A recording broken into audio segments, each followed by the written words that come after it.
Hello and welcome to Ideas with Impact podcast. Today I'm joined by Miles Kroll, an intuitive guide and transformational coach devoted to helping people reconnect with their true essence beyond conditioning and expectations. His work gently leads individuals back into alignment with their soul, their body, and deeper intelligence that guides conscious creations, clarity, and purposeful life. Miles, welcome to the show. Thank you for having me, Aleksandra. I'm happy to be here. Yes, how exciting. We were just talking about earlier how we connected. So this is very, very, very, very unique, very interesting.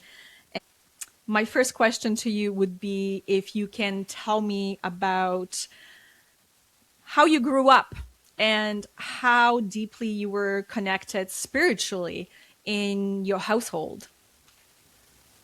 Mm.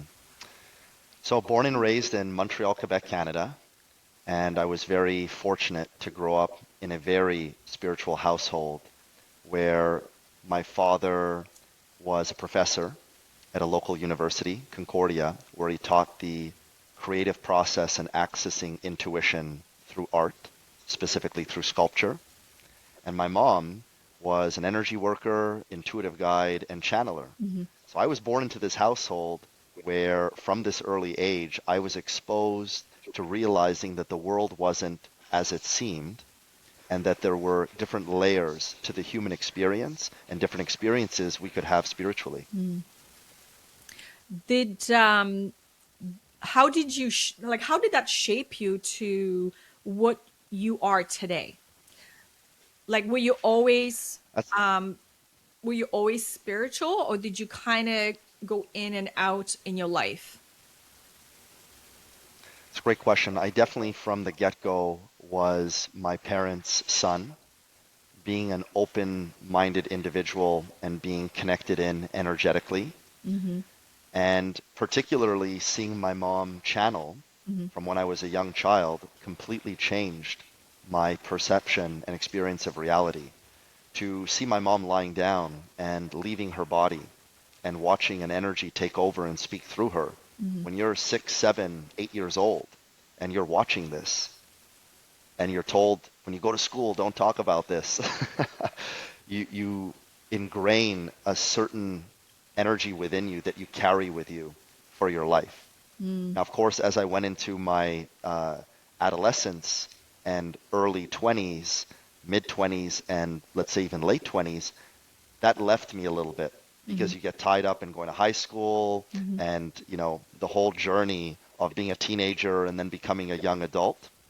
So that actually left me a Mm-hmm. little bit, but it was very present when I was young, and now it's come full circle in my more adult years, so to speak, and is very present in my life for me personally as well as professionally in the work that I do with intuitive coaching and the channeling I do as well. Mm-hmm.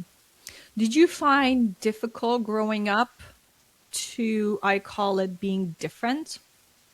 Did you notice that actually that you were different?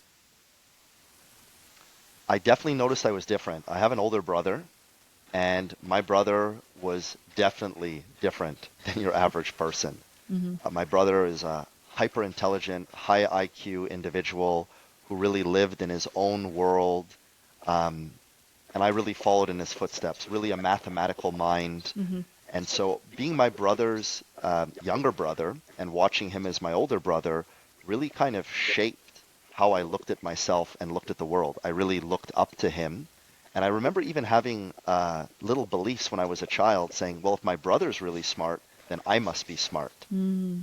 And I was creating these little belief systems, and I always did well academically. Mm-hmm. And although I was different, I was not different in a way where I never fit in. I always seemed to fit in just fine with everybody in elementary school, in high school. I never really had any friction or problems with anyone. I always got along with people, and I always connected to people. Hmm. That's interesting because I personally, this is again, I'm just talking about my own experience. I like my spirituality didn't really start until about 8 years ago, 8, 9 years ago now. But I knew that I was always different when I was very young. I just didn't know. Like, I was brought up very Catholic. Although my parents were not very religious, to be honest with you, but living in Poland in a very Catholic country, it was just the thing that you did. You went to church every Sunday, you spend your time with family and so on. But I always, as a kid, always had hard time fitting in. And even when I came to Canada, maybe too because of my language barrier and because when I came here I didn't speak any English, it was very it was difficult. And I always found myself like the outcaster, even though I had friends and I was same thing like you. I was very friendly. People liked me. I never had any issues, but I always felt like this kind of distance, you know? That's how it was with me. Mm. Yeah, it's interesting that you bring that up. So what comes up for me, a piece of the puzzle that might explain a little bit more about my development, I was very close to my mom. Okay. So I really was my mother's son. So during my whole development, I was always very close to her. She was doing energy work on me. Um, she was giving me books to read. I was really exposed to this world side by side with her.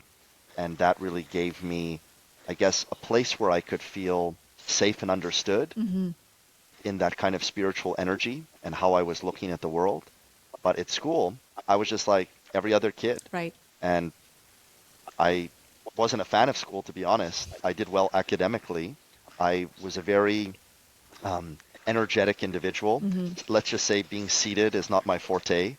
And now with social media and everything we have to do in front of a computer and the phone, I do it because it's a part of the world that we're living in. Yeah. But for me, movement, being outside, being in nature, that's kind of my foundation. Mm-hmm. And so I always had this high energy, which is why I always played sports. That was a big outlet for me to let the energy not remain stuck Mm-hmm. and to flow through me. Mm. Yeah. I remember my dad. So this was a very hush hush thing. Like no one was allowed to talk about it at home. But my dad, now I know, back then I didn't. He used to do Reiki. Mm. And the way I know he did Reiki because our neighbor's daughter had a major, major headache. It was a day before the first communion, and our neighbor came knocking. And I remember this because I was 6, 7 years old. And she came running into the house, and she kind of knew that my dad, they used to call him like a voodoo man kind of thing in a positive way. But she's running in, she's like, Marion, I don't know what's going on, but she cannot get up. She's crying. She's like losing consciousness. And she's telling me that she's got this major headache at 7 years old. So my dad is like, bring her over. So they brought her over. He kicked everybody out of the house. And then at the end, probably about half an hour later, 40 minutes later, she came out of the room like nothing happened. And everybody for a very long time, I remember as a kid, everybody was like, what did you do to her? And I think what he said is that he always had his hands, the way that he was doing, he would rub his hands. And I remember him as a kid standing in front of our big balcony, big windows, and he would have his hands up. And he was, I guess I call it charging himself. He was getting the energy from whatever, the source, the sun, whatever. And he would do Reiki on people, on me if I had a headache or if I wasn't feeling well and things like that, which was quite interesting.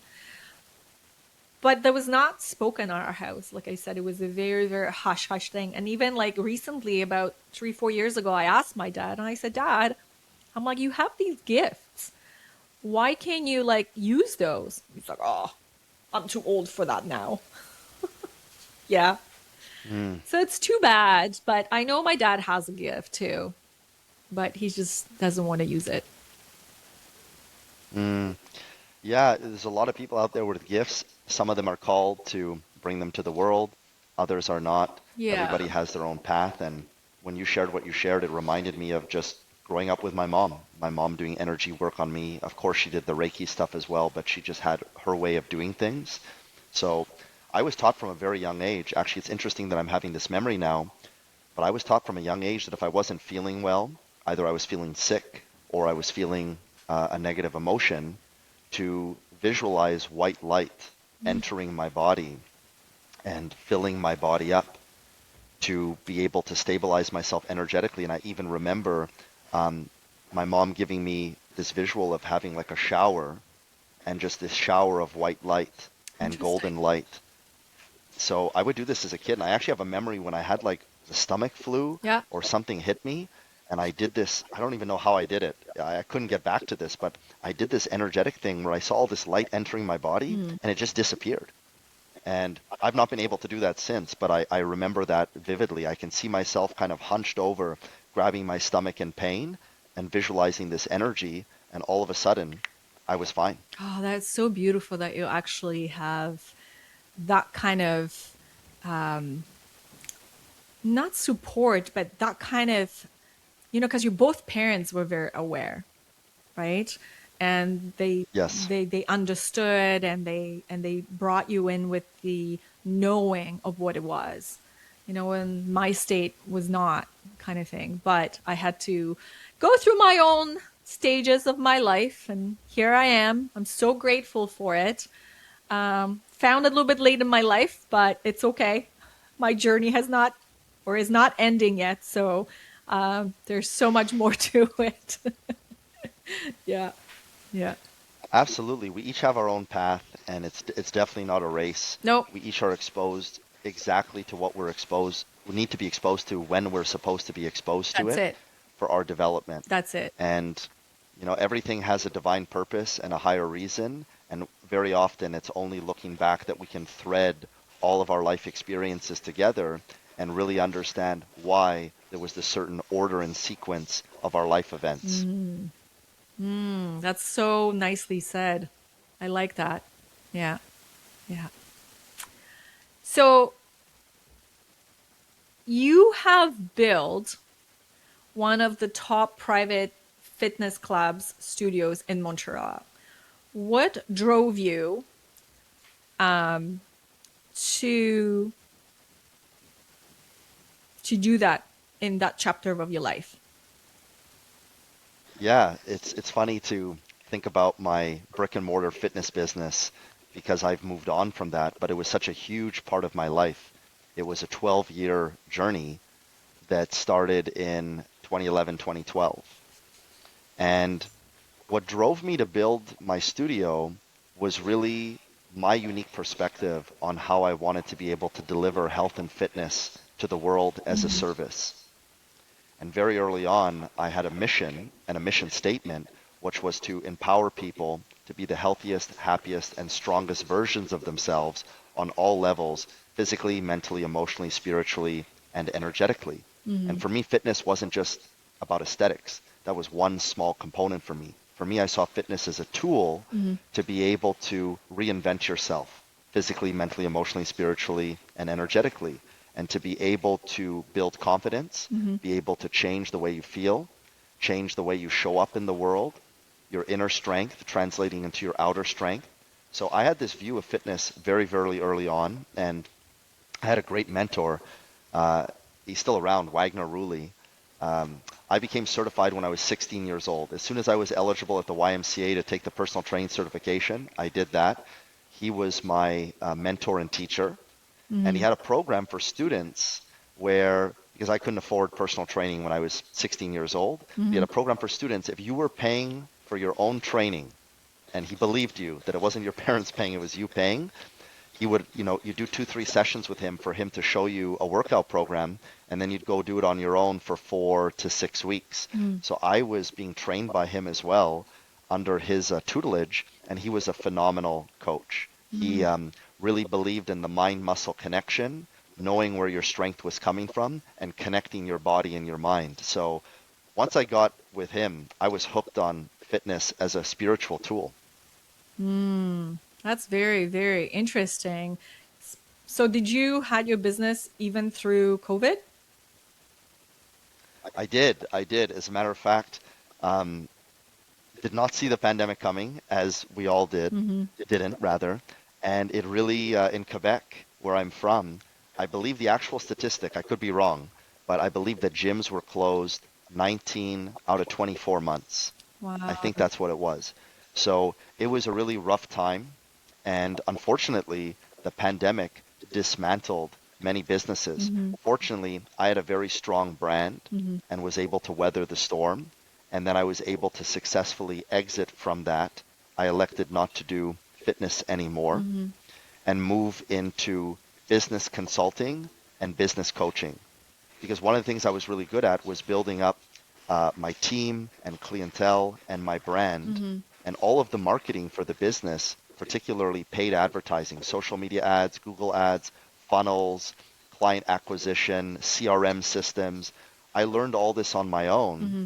because I had to support my business. Mm-hmm. And unfortunately, I worked with marketing agencies and different tech companies in Montreal, and I wasn't impressed with the results. So I went into the trenches. I was always the type of person who would go figure it out. Mm-hmm. And after I exited my business, I was able to start doing this with other business owners so that they didn't have to suffer with trying to acquire clients, automate their business, generate revenue, and all of that stuff. Mm-hmm. So what are you doing now exactly? Like what's your hmm path right now? Tell us. So, yes, absolutely. So I've done a lot of things. So I'm still doing the business consulting and coaching Okay. because I love working with entrepreneurs. I absolutely love business. And I really see the business as a reflection of the entrepreneur. So any blockages in the business Mm-hmm. are always a blockage in the entrepreneur. So having the privilege to work with entrepreneurs to discover these blockages, transmute the energy, and thus transmute their businesses, Okay. love that, still do that. But my primary focus is on two things. One, the intuitive coaching that I do with people, helping guide people to transmute the energy of repeating patterns of energy, inner blockages, seeing blind spots, and growing from suffering and challenges. Hmm. And then number two is the work I do with my mom. My mom is a trans channeler. I shared that early on in this conversation that I saw that as a kid, and now helping bring my mom to the world with her gifts. Mm. Can you share some stuff? What's coming up, or this is still a secret? Yeah, I can share a few things. I can share a few Yes. things. So it might be helpful to explain a little bit about what my mom does Yes, to give a little bit please. of context.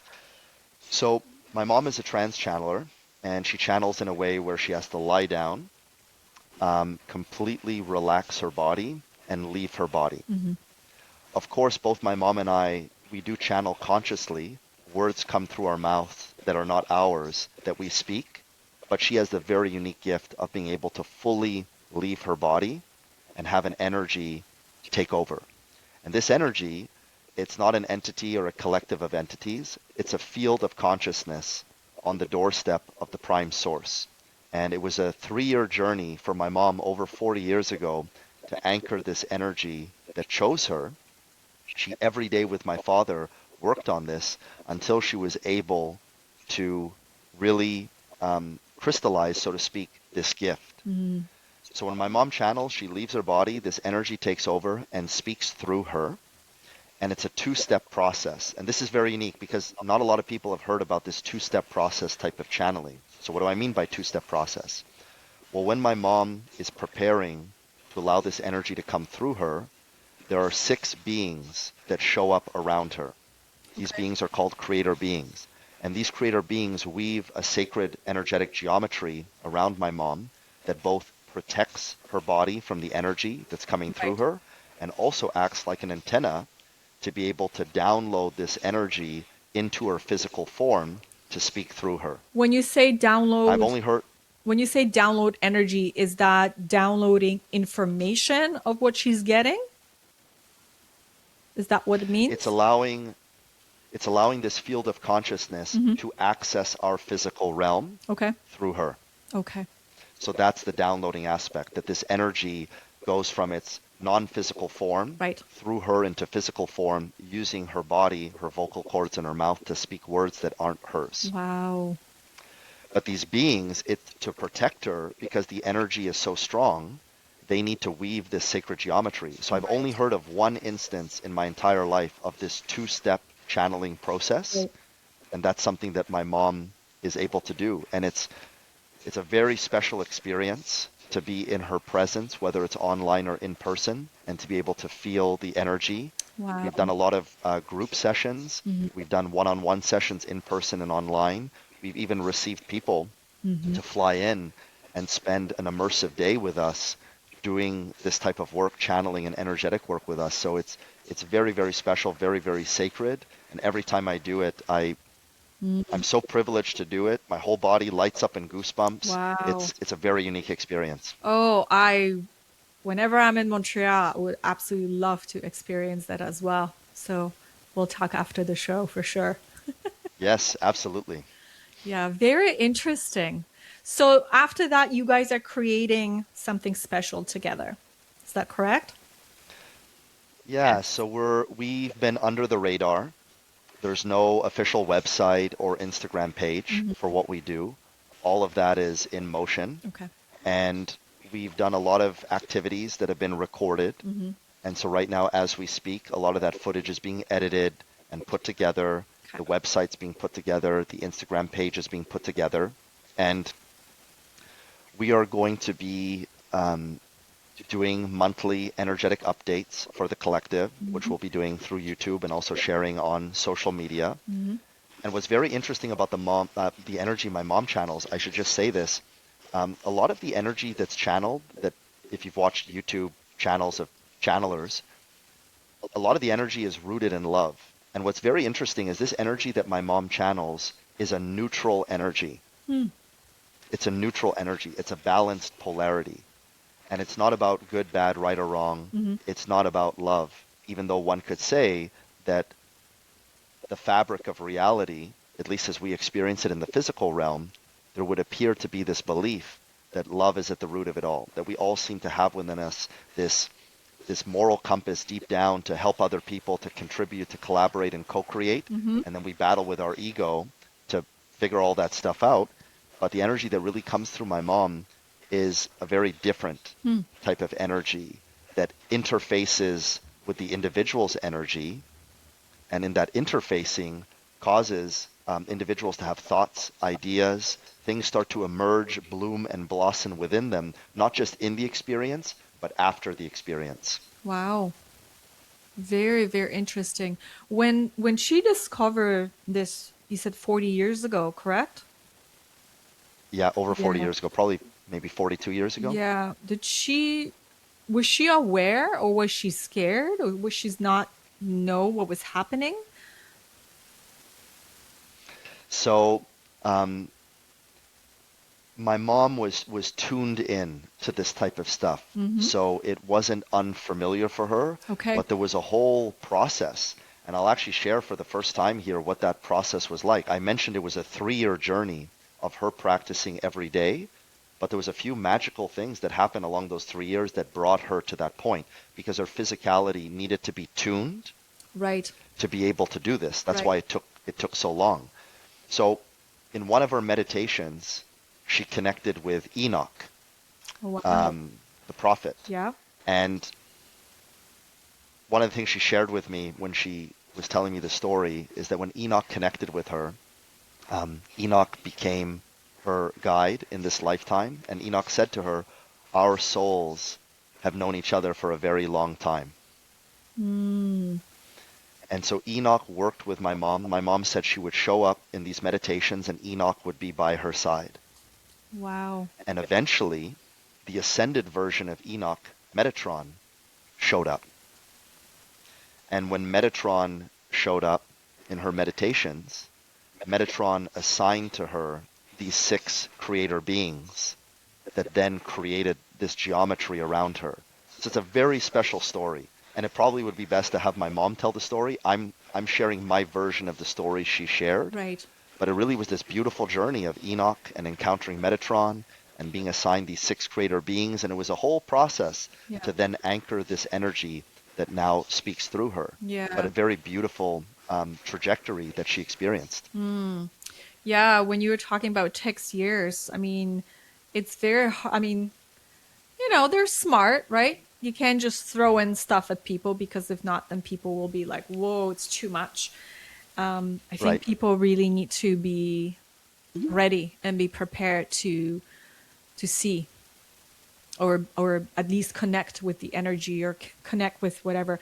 There's one that I usually listen to, not always, but he sometimes pops through YouTube's. I listen to a couple very interesting, like the Alex Ferrari. I'm not sure if you've heard about him. Sure. Yeah, Yeah. he I've watched plenty of episodes. yeah he has Bashar coming in or through. I think his name is David. Yeah. Daryl. Yes, it's quite interesting Yeah. as well. Very, very, Yeah. yeah, And in Daryl Anka's case, Bashar is a being right, that he channels, and a lot of channelers channel beings. Some channel collectives, right. and yeah. So my mom channels this field of consciousness, which is very interesting that it's a field. It's not a being Hmm. or a collective of beings, Yeah. but all this channeling that comes through, I believe that we're channeling all the time, Hmm. that we're channeling our higher self and energy that needs to move through us, and that we really are just vehicles and bridges between the world of the unseen and the world of the seen. Right. And then we grapple with our ego parts to determine what is actually ours versus not. And the ego likes to own what we say. Mm. And I often say the words that come through me aren't mine, and I take responsibility for them, but I don't take ownership over the words that come through me. Wow. That is so profound. I never thought about that. I mean, ego, I don't want to say ego is the enemy of us. Without ego, I don't think we would be existing right now. But I'm learning through, not to suppress the ego as well, right? Because it's very easy to be like, nope, nope, I'm a love and light and that's it. No, you have to learn through this process of how the ego operate and be aware and acknowledge it that's there, right? Absolutely. That Hmm. speaks to me. I don't in any way, shape, or form think the ego is bad. I try not to perceive a lot of things through the lens of right, wrong, good, or bad. An acronym that I came up with for ego was energetically grounding oneness, and that the ego is necessary for the vehicle of the physical being Hmm. to allow oneness and unity to come through and for us to channel, and that without it, this whole realm would fall apart. So if someone wants to tap in into the field of energy, because you said that everybody can tap in, would just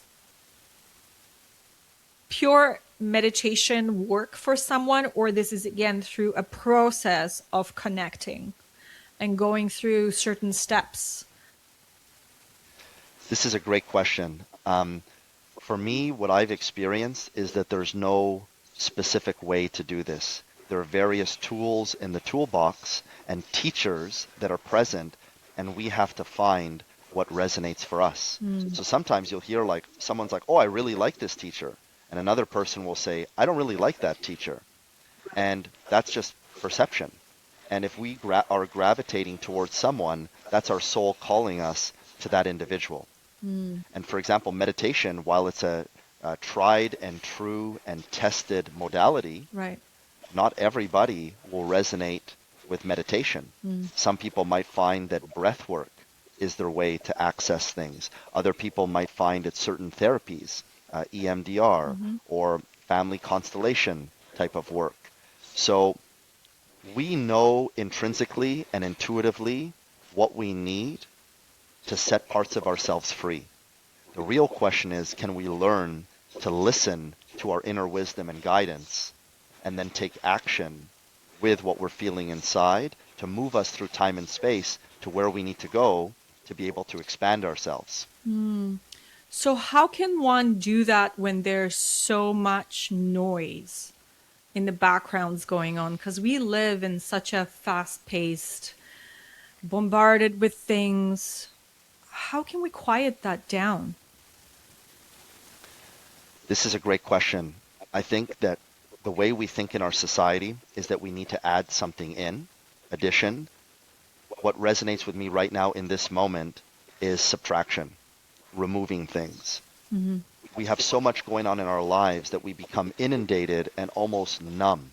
Mm-hmm. And in that numbness and being submerged by the inundation, we become trapped in a prison, very often a comfort zone. And a comfort zone doesn't mean comfortable.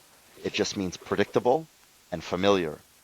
And when we're in that comfort zone of predictability and familiarity, Mm-hmm. it's the greatest trap because it's not too hot and it's not too cold.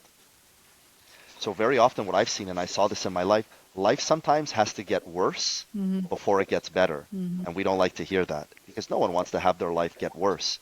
But if we all look back in our life when we had big growth spurts in terms of who we are as a person or careers or relationships, it usually was preceded by pain and suffering. Mm. Very good question. But what would you say to someone if someone is repeating the same thing over and over again? Well, the thing that comes up for me immediately is can they observe that they're repeating the pattern? Because our whole existence are just spirals of energy. Mm-hmm. We're repeating patterns all the time. And either patterns are serving us, aligned with our desires and our wants, or they're not from the perspective that we're not getting what we want and we have pain and suffering. Mm-hmm. But the first step is waking up. And as they say, waking up is hard to do. Mm. So when we can wake up to realize that we are beings that basically propagate these patterns of existence, I really see the human experience as spirals through space and time of Mm-hmm. these patterns. And I see it also as records being played, the songs of our life that are being played all the time. If we can wake up to that and have awareness of the patterns and the music that is our life, we can start to be empowered to start changing things and transmuting that energy. But awareness is the first step. Right. Where do these patterns usually come from? Is that something that, like, would that be some sort of like a trauma, or would this be something that people are just, we talked earlier, that they're so numb that they're not, again, aware of these things happening to them? Mm. It's really a great question, and I really see it as a multifaceted and multidimensional answer, and I'll do my best to channel what comes through in this moment. Okay. A lot of our patterns come from our childhood, between 0 to 7. Mm-hmm. We are like sponges when we enter into this world, absorbing our environment and trying to make sense of the world, trying to survive and trying to belong to the family with the family values and belief systems, either aligning through compliance or separating through defiance. And this whole coagulation and mix of experiences in our childhood really shapes our foundation. Hmm. So it really starts there. And trauma, there's no question about it, impacts and influences us in a huge way because it leaves an indelible mark in our soul. And for a child that doesn't have a developed prefrontal cortex that can't analytically navigate the world, Right. we emotionally try to make sense of things and equate all kinds of belief systems to what happened in our life in childhood. So a lot of it starts there. And then we carry that with us in a state of hypnosis as Mm-hmm. we age and move through life. But then, of course, you can meet mentors, you can have really powerful experiences, other traumas in your life that start to move the pieces on the chessboard and change the music of your life and change the patterns of your life. But I would say that the foundation really starts there, and some might even say that this started before we even incarnated, Wow. that there are songs playing from other lives that we've lived that might seem like whispers but are there in the background in our lifetime currently. Mm. And that's where the true transformation happens. The knowing, the, again, the awareness, and like you said, is this is where it's all happening. This is where it all started. I love that. Yeah. Yeah. And children are innocent vehicles. that enter in this world. I mean, you just look at a child playing in the playground, so present. Children teach us presence. And as we develop our analytical thought process in our prefrontal cortex, we start to go more into perceiving the world through the lens of survival, competing, comparing, proving, defending, really caring about how other people think about us. And we start to build a whole construct that we put ourselves in that becomes the prison of our lives, but a self-imposed prison. Wow. It's it can get very heavy sometimes. Yes, it can, and life is heavy. And one of our challenges, I feel, as human beings, is to not fully acknowledge and embrace the heaviness of what it means to be a human being. That the heaviness is just as important as the lightness, but the heaviness really doesn't feel good. And we're wired to not want things that don't make us feel good. So we feel that it's bad. We've been culturally conditioned to feel if it's heavy, it's bad, or if it's bad, it's bad. But it's just energy. There's different polarities. And all of the greatest teachers tend to show up in the quote unquote negative experiences, bad experiences, and suffering. There's always an equal and opposite light that's there hidden for those who have the eyes to discover what's really there behind the curtain. Man, I like the answers. coming Well, coming you're from teaching your me what to heart. say. I don't even, I'm It's just like, showing up and speaking words. I know, but it's so profound and so simple, yet we don't know how to do these things. Do you know what I mean? It's like I feel sometimes we feel, or sometimes I feel that we are holding on to the negative or that negative energy because it's so familiar that we're afraid to open that door and see what's on the other side.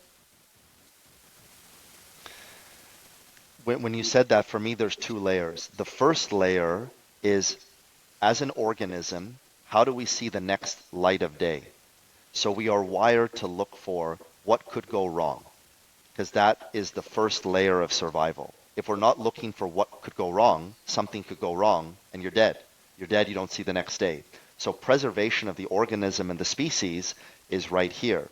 But then at the next level, what could go right is then when we channel our creative energy to build everything that we've built in this world, everything around us, the computer we're on now, the microphone you're speaking into, the place where you're living, where I'm at, all of this has been built through creative energy, but not built from survival.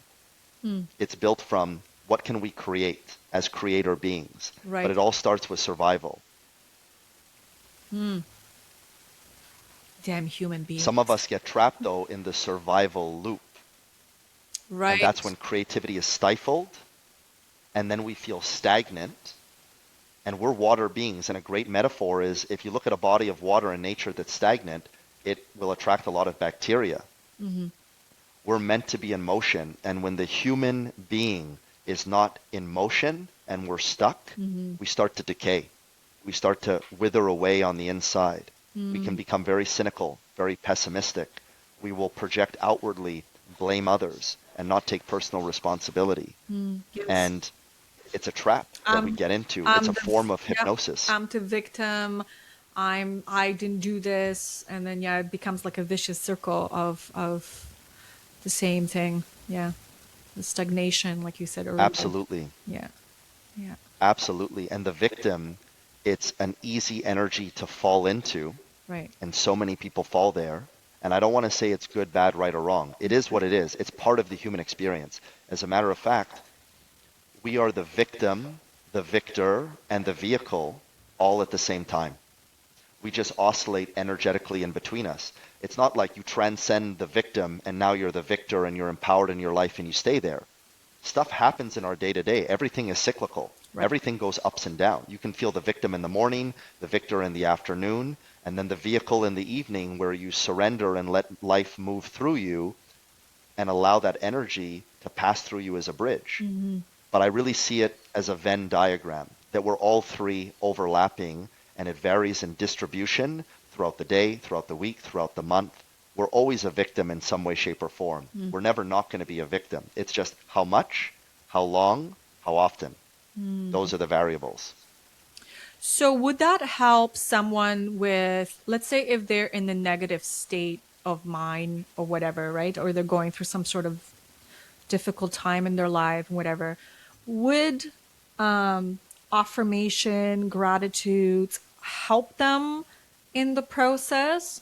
If someone's trying to get out of that, whatever they're in, would that work for them? Would you recommend that? That's a great question. Any type of positive energy that you're trying to bring into your life will help in some way, shape, or form. So there's no questions that meditation or affirmations will help shift the energy in a moment. However, what comes up for me is always going to look for the cause.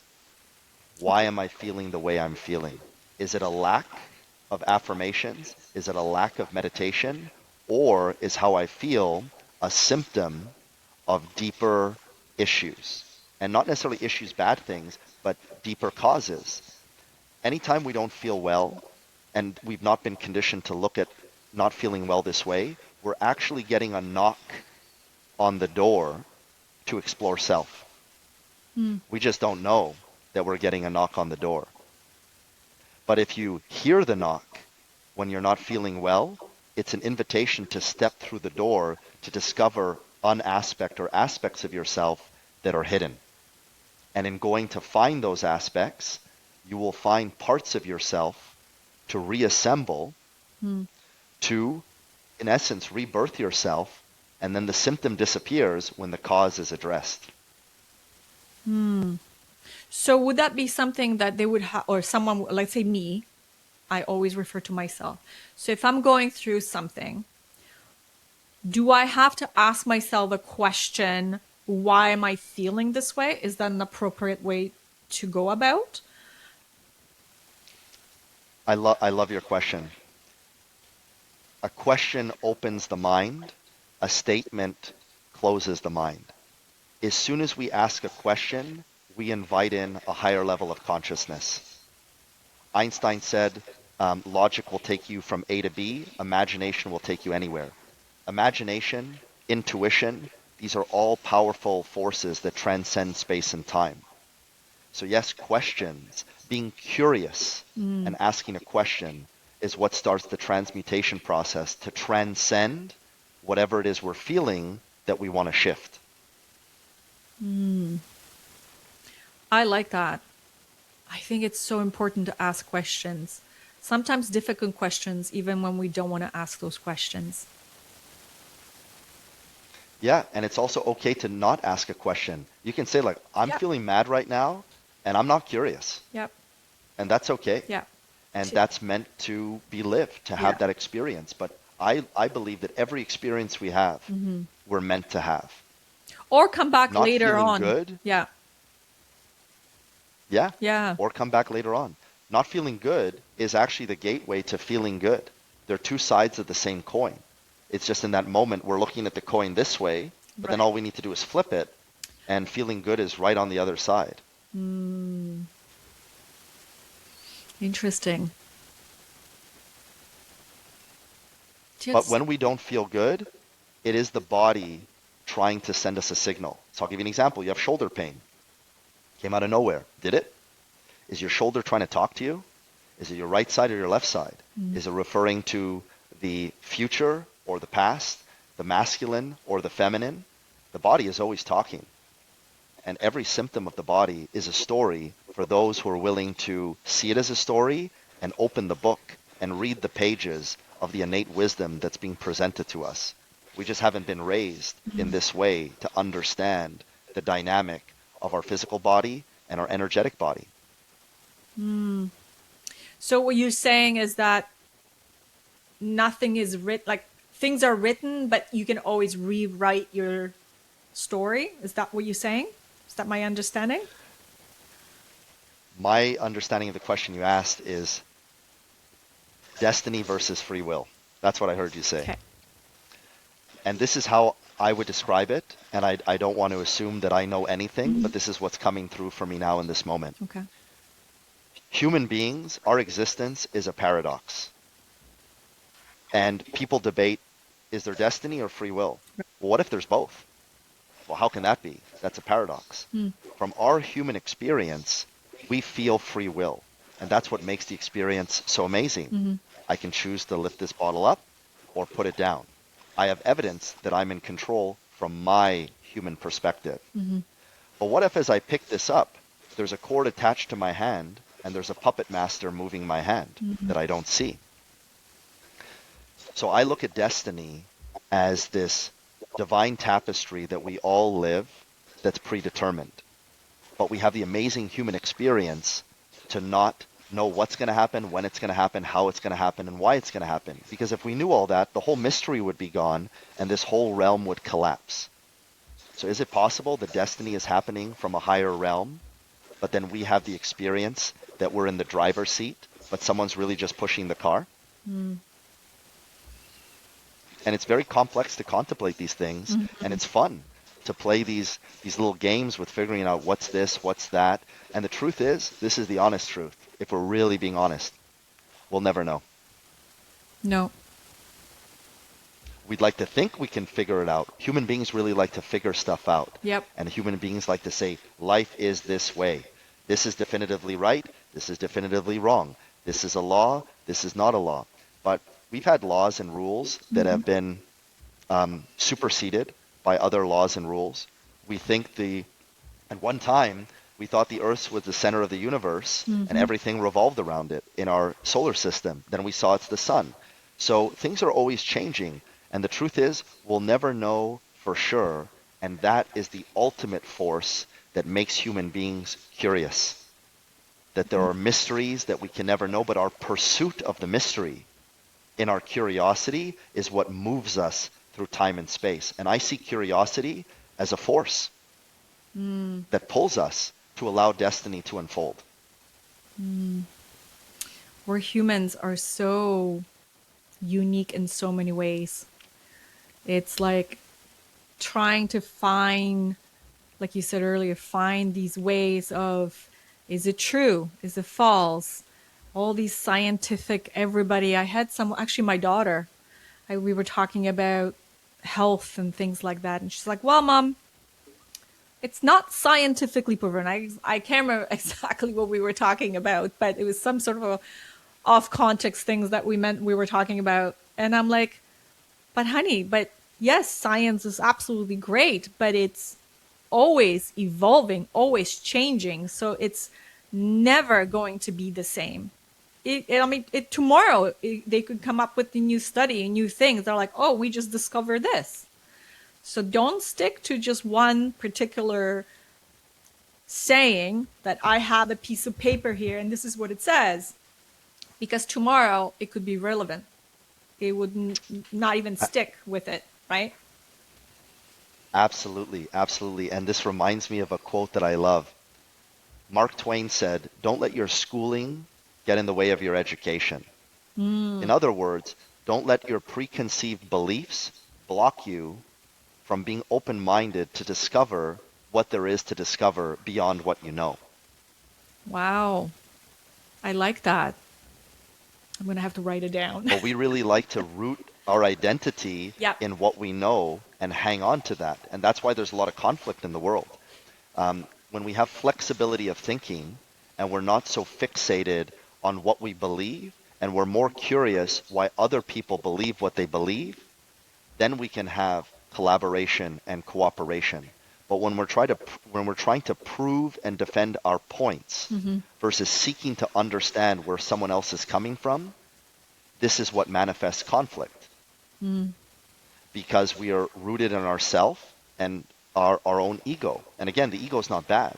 But when we really put ourselves in another person's shoes and try to become that person and see where they're coming from, a lot of healing takes place.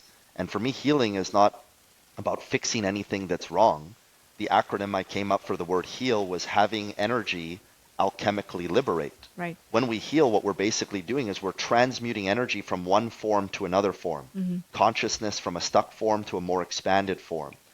This is the alchemical process that comes through curiosity, compassion, seeking to understand, presence, and these are all things that we're learning as a civilization to embody and to anchor and to live. Right. But we have a lot of work to do. We're collectively, I think we're about maybe about 13, 14 years old right now. Wow. But there is a shift happening. I feel it. There is, oh yeah, there's a shift happening. And the way I visualize the shift, life is like a sponge, and we are being contracted as a society, and contraction precedes expansion. But when I contract the sponge, what happens? All the dirty water comes out of the sponge. And the benefit of the contraction is now we can reveal that which needs to be healed, that was hidden. So it's all about awareness, going back to what we talked about earlier. Step one is awareness. So the squeezing, we look at it as we're being squeezed. But is it possible that all we're doing is allowing that which needs to surface so we can see it, experience it through our sensory system, experience it viscerally, learn the wisdom of the pain and suffering, and then transmute that into the next chapter of us individually and collectively. I've noticed that a lot of younger generation, maybe because they are exposed to more than what I was when I was younger. I'm probably much older than you are, but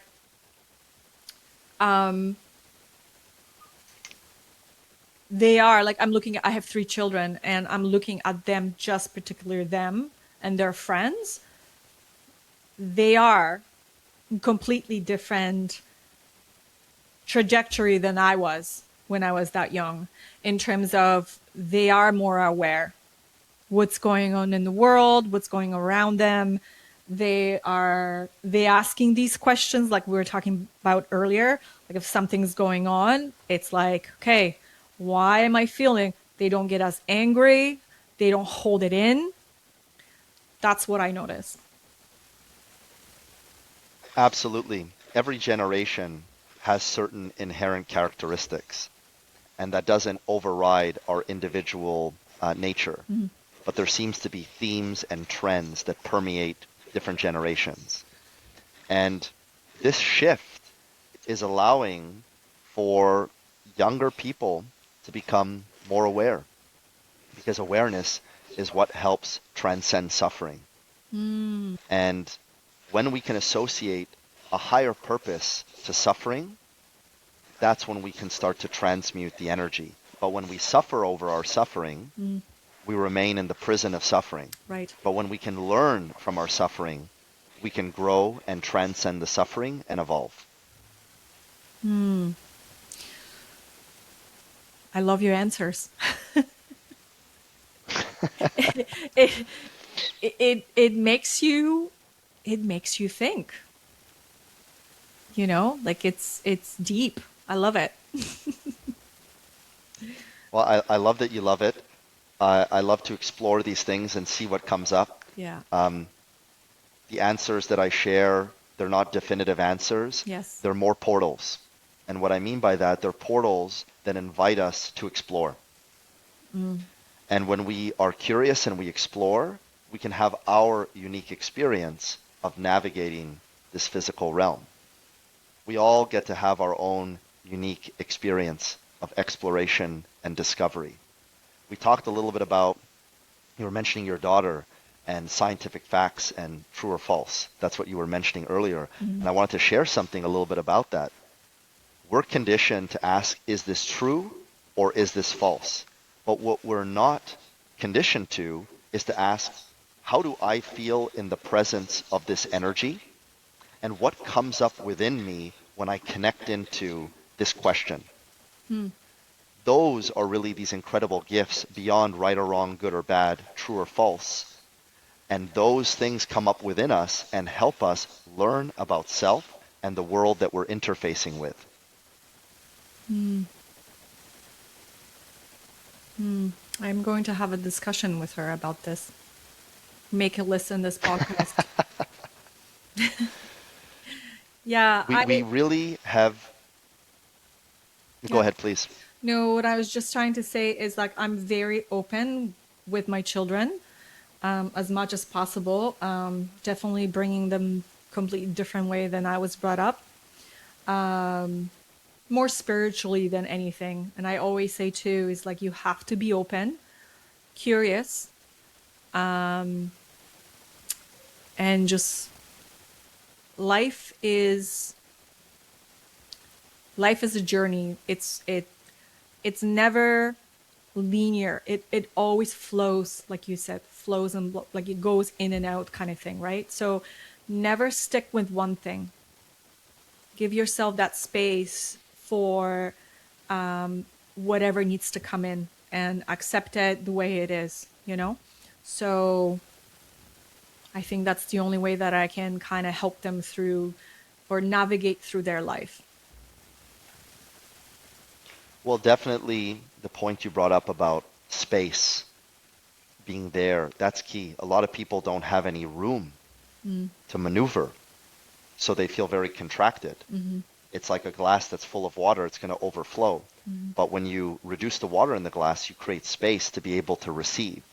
And we've trapped ourselves in a lot of instances as individuals and a society being at the brim of our capacity and not being open to receive new energy, elements, information beyond what we know. It becomes an echo chamber that we live in. And in the intuitive coaching I do with people, when people show up in my presence with their life challenges and blockages and repeating patterns of energy and they're suffering, someone tells me I'm suffering with XYZ problem, part of me has compassion firstly for the human experience and the suffering. But at the same time, what has this great teacher of suffering shown up in your life to teach you? Because it's no accident that you're living whatever pain you're living. But there is a purpose to the pain if you can discover what light and treasure is hidden there in the shadows. But there is always something to learn from suffering, and there are no mistakes. The exact suffering that we need to experience shows up at the exact right time in our life Right. to precipitate our awareness if we can learn from it. So what does it mean to live in alignment in our own highest self? This is a really wonderful question, and I don't think it gets asked enough. What I've observed in my life is that there's an inner voice, there's an internal compass, there's an intuition that's there. And if anyone's ever had an intuitive download or an intuitive nudge and they followed it, I would probably say that 10 times out of 10, the intuition was spot on. So there seems to be this amazing energy that we can connect into, and it's resonance.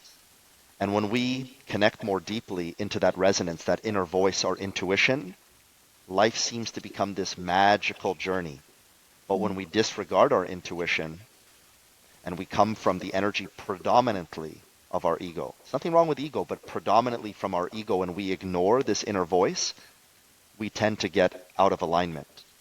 So I would define it as alignment is connecting into and following this divine intuition, and non-alignment would be ignoring that voice. So again, it would be But something then here's to where sit in and really deeply listening. learning to listen to not even self, learning to listen to that inner voice that we are the custodians of. We are the vehicles that house this voice, and then we have the responsibility to be able to listen and act on that voice. But while I hear myself say that, I also hear at the same time that ignoring that voice is also part of the journey from a higher purpose. That when we ignore it, we get to have a unique human experience. When we listen to it, we get to have a unique experience. So we can have our perception at the human level. Am I aligned or not aligned? That's what we're talking about. Right. But from up here, everything is always aligned. You can't do it wrong. Sounds crazy, but you can't do it wrong. Hmm. You're making me think now. Again, I'm like, wait a minute. Hold on a second here. Oh, a What's second going here. on? Wait a minute. Again, this is just from my own experience, is that I've been not listening to my intuition for a very long time. I'd say probably about 17 years. It's like whenever something comes up or came up, brushed it off. I'm not sure if it was just living in fear, not knowing which direction to go. And about 9 years ago, when that thing happened to me, it was hard to listen to these voices, but once I learned to connect, it became so much easier. So much easier. I was truly in tune. I understood. My husband is very in tune to a lot of things. He actually is more in tune than I am personally. Um, he sometimes will tell me, you know, I'm getting this gut feeling. He's like, this is what I'm feeling. He's like, I don't know about this or that. I'm like, you really have to think about it. I'm like, I don't know what you're talking about. Just hold on. You're always jumping into these conclusions or things. And then guess what? He's right. How it works. And I love that you shared that. And I'll share with you something that I learned about intuition through living my life.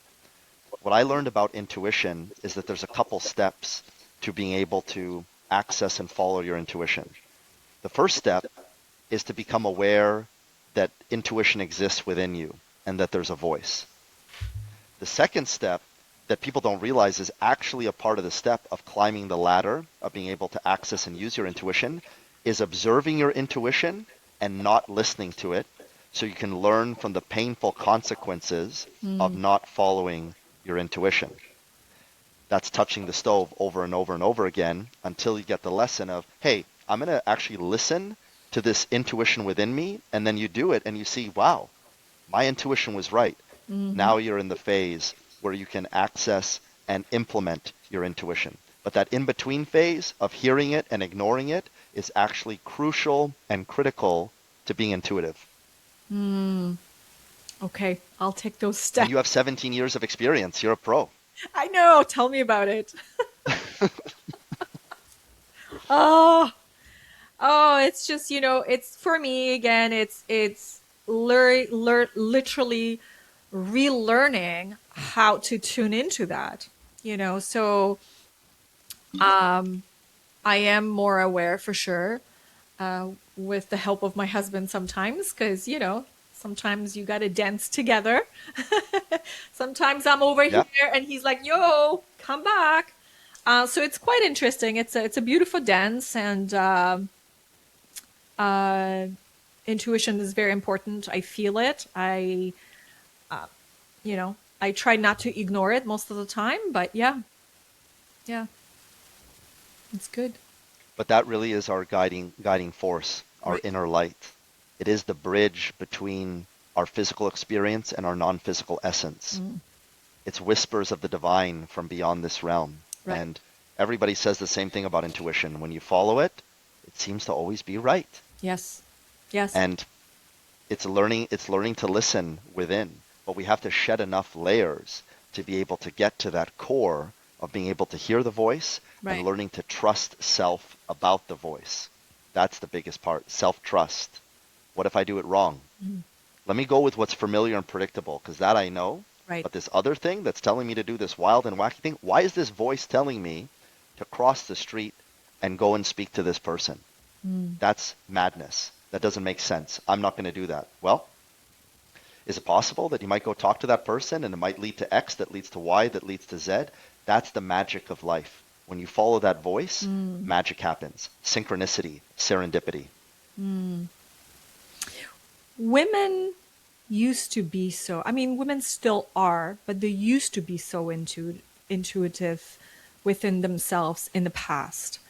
Through the process of life, cycles of life, women have been shunned through, again, depends which era you come from or they came from, but like the early 1500s, women were punished. So I know through talking to women, relearning to listen that inner voice is very important. And it's a huge work for a lot of women in the circle of how to, again, tune into that intuition. Absolutely. Our culture, generally speaking, particularly in the West, does not really push intuition. We really are a left brain, linear, logical, analytical, and sequential culture. Mm. Intuition is a non-linear force. Imagination is a non-linear force. So these non-linear forces are not at the foundation of how we interface with reality, particularly in the Western world. So just like a muscle, if you don't train it, it atrophies. Right. If you don't habitually access your intuition, your ability to access it atrophies. If you don't work out and eat well, Yes. for every action, there's an equal and opposite reaction. So, in terms of reconnecting into it, there has to be a genuine desire to do so. Mm. And then it's a journey, just like anything else. And the more you put one foot in front of the other, the more you will enter into expansion. Mm-hmm. But a lot of the top investors out there, when they're putting money into companies, they all seem to say that they have a gut feeling on certain things. And when they follow their gut, there seems to be a good outcome when that gut feeling comes up. So intuition has always been around, and we've just numbed ourselves as a society from the magic and the gifts of our intuition. Mm. So one message would be start listening, start tapping in into your gut feeling at the end of the day.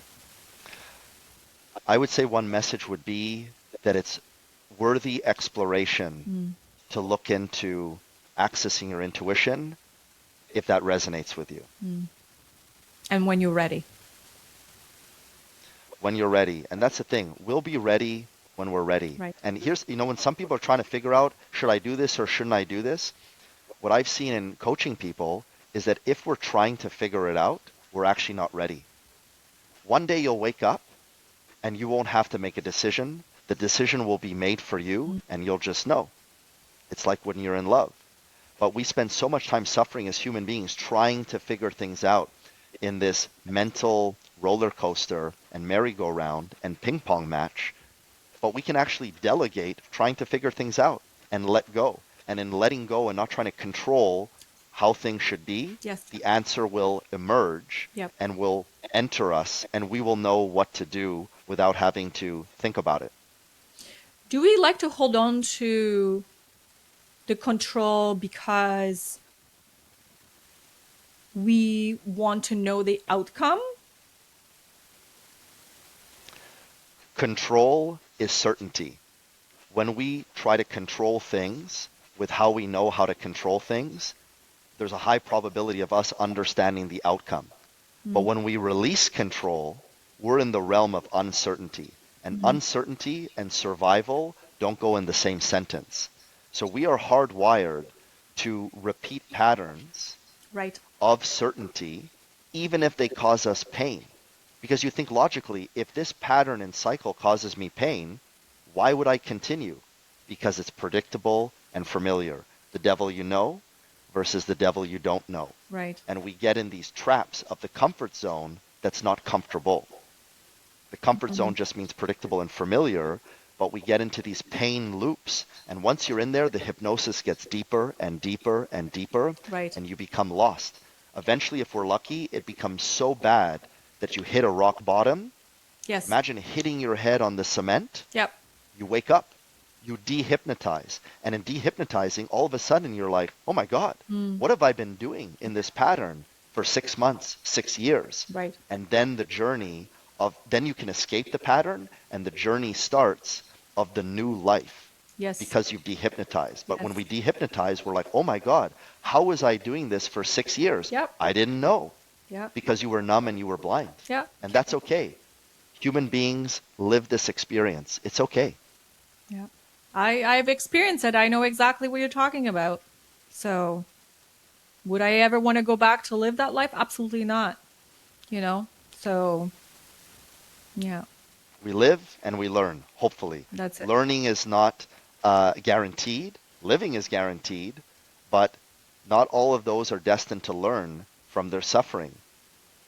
Mm, Many are called, few are chosen. And if you've been given the privilege to be mm, able to learn from your suffering versus suffer over your suffering, you've been invited into this incarnation to be a mirror and a torchbearer for others to help them set themselves free in your presence. right.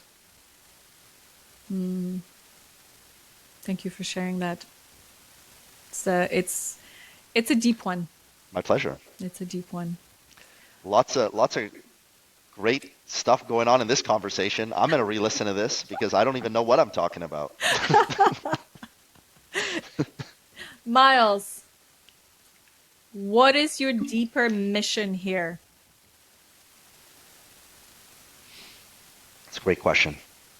When I had my fitness business, I had a lot of goals and objectives, and I was very rooted in achieving things. And the energy at the foundation of what I was doing was, what do I want? Mm, At this stage in my life, the mission is an ever-evolving and shape-shifting labyrinth of energy and experiences. And things can change on a daily basis. But what I've come to realize is true for me right now to help me navigate those waters with my quote-unquote mission mm, is to ask what wants to be birthed through me and accept that and be the custodian of that energy and the vehicle of that energy. So my mission is for the higher purpose to be served, whatever that is, through me as a vehicle by following my intuition and trusting my inner light. That so happens at this time in my life to be aligning to being a guide for people and helping people help themselves. Allowing a space to be created where people feel safe, seen, heard, and received, mm-hmm. and allow themselves to expand their consciousness so that they can bring more of their light and their energy to the world with their gifts, talents, and abilities and shapeshift the world. That's how I see it right now. Mm-hmm. How do you see human consciousness evolving in the upcoming years? Well, to go back to the sponge metaphor, Mm-hmm. our consciousness is being contracted to allow us to see what we've been hiding from ourselves, Mm-hmm. to access our own self-deception as both individuals and as the collective. And consciousness is expanding, even though it looks like it's contracting. So I really feel and have connected into that we are growing and evolving as a species, Mm-hmm. but we're growing through growing pains. But I believe that we get to the other side. But it's going to be a painful bridge to cross Mm-hmm. of a lot of suffering. And I know a lot of people don't want to hear that now, but these are the words that are coming through my mouth in this moment. And we all intrinsically know that there are bridges of suffering that we have to cross. We've done it our whole lives. Yeah. And we're doing it now as a society with so many dark elements coming to the surface for us to see Mm-hmm. that we can't ignore. Yes. And we either can ignore it or take responsibility. Mm. Yes. I think this is, I've noticed that too. It's been happening. And I think everything is going to come out to the surface. It's just a matter of time. Yes, it's a matter of time. Yeah. How much time? To be determined. Yes. But consciousness is always expanding. Right. It expands and contracts. And right now we're in an expansion phase. Right. And expansion is going to be pressure. It's going to be being uncomfortable. Yeah. It's going to be hearing a lot of things we don't want to hear, seeing a lot of things we don't want to see. Yep. That's part of the path. But when we can embrace all of that as part of unity Right. and not try to separate ourselves from it, Yeah. now we invite in unity consciousness, a perception of consciousness that connects everything versus separates and segregates everything. Right. Because I think this is where we are right now in the separation mode. So it's like, how do we bring that together, right? So, yeah. Exactly. And a great metaphor that I'll give on this from one of my mentors, when Humpty Dumpty fell off the ledge and shattered into 1,000 pieces, it was perceived from one angle that things are broken.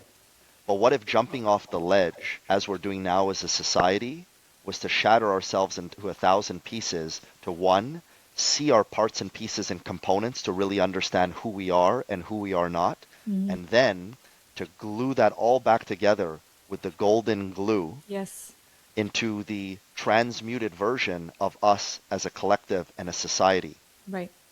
And in Japan, I don't know the term of it off the top of my head, but when you break a porcelain vase and you stitch it back together with golden glue, they say it's worth more and more valuable than the vase before. Yes.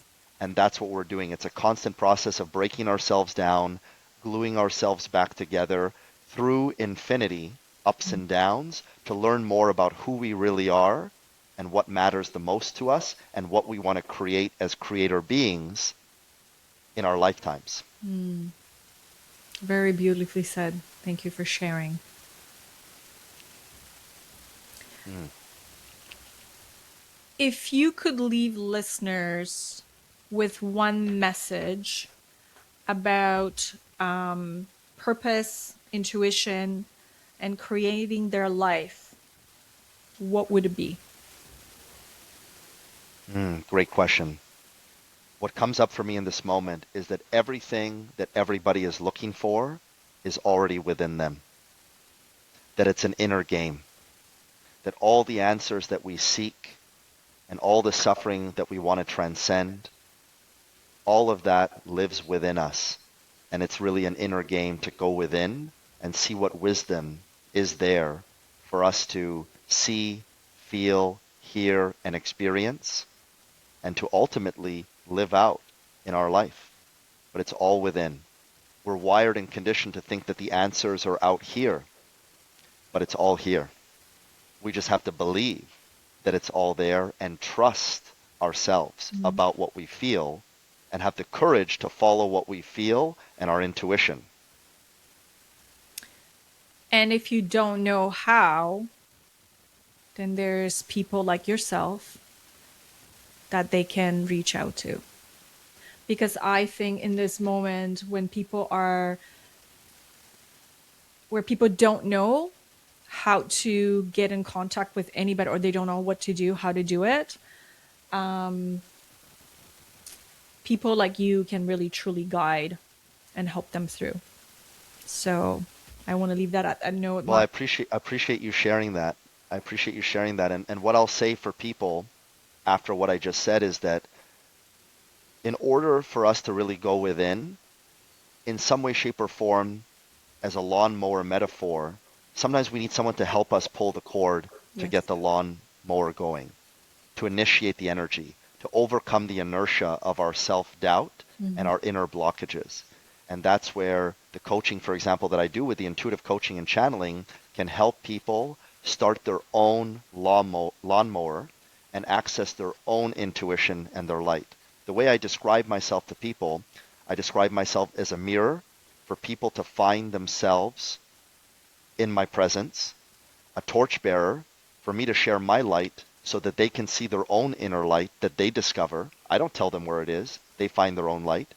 And as a decoder and a decipherer, to take experiences in their life, present it in a different way for them to consider, not telling anyone what to believe, but what to consider, Mm-hmm. and seeing how that resonates within them, and using that seed within themselves to bloom and blossom a deeper level of their own consciousness.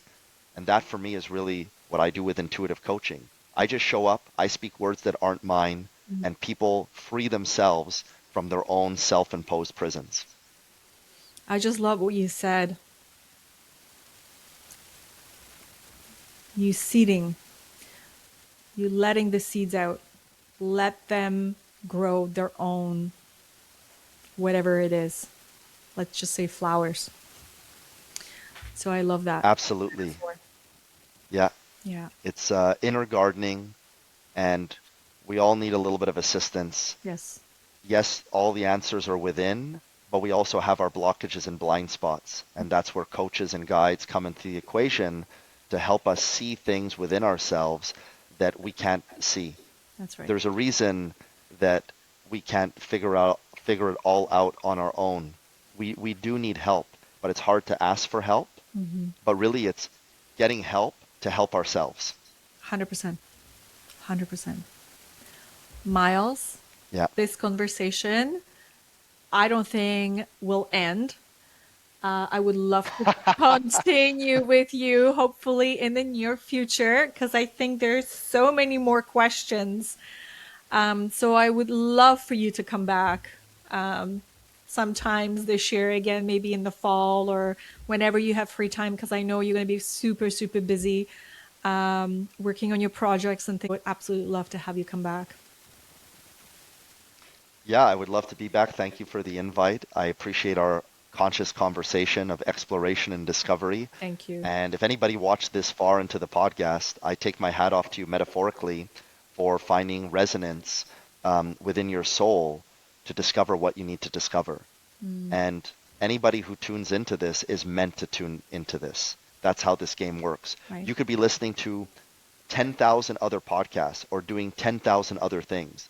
But if right now you're hearing our voices in time and space in this point, there's a quote I love from Rumi.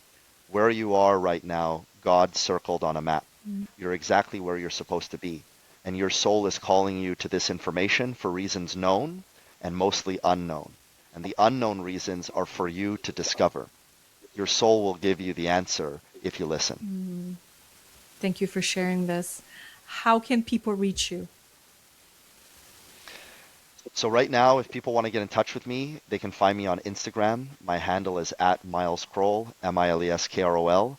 And my email that I'm using currently is miles.kroll@milesfit, milesfit.com. Perfect. Perfect. Thank you for sharing that. Would definitely connect everything at the bottom of the notes. And if there's new upgrades, we'll definitely upgrade that as well. So Miles, thank you Amazing. from Awesome. the bottom of my heart. Thank you so much for being here and sharing your wisdom and knowledge with all of us. Thank you for having me. It was a great conversation, and I look forward to coming on again in the future. Sounds good.